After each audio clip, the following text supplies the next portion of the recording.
নারায়ণগঞ্জের সিদ্ধিরগঞ্জে শহীদ রাষ্ট্রপতি জিয়াউর রহমানের ৪৪তম শাহাদাতবার্ষিকী পালন করেছে জাতীয়তাবাদী জিয়া সৈনিক দল।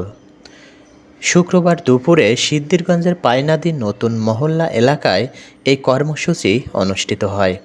আয়োজনটি বাস্তবায়নে সার্বিক সহযোগিতা করেন সিদ্ধিরগঞ্জ থানা জিয়া সৈনিক দলের সভাপতি মনির হোসেন।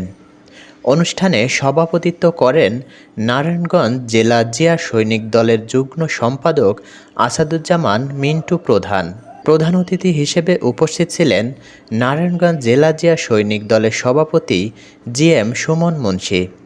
এছাড়াও অনুষ্ঠানে উপস্থিত ছিলেন জিয়া সৈনিক দলের সাংগঠনিক সম্পাদক জাকির হোসেন।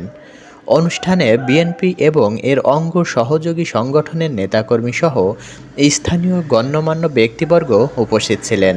মাহফিলে শহীদ রাষ্ট্রপতি জিয়াউর রহমানের আত্মার মাগফিরাত কামনা করা হয় এবং দেশের কল্যাণ ও শান্তি কামনায় মোনাজাত করা হয়।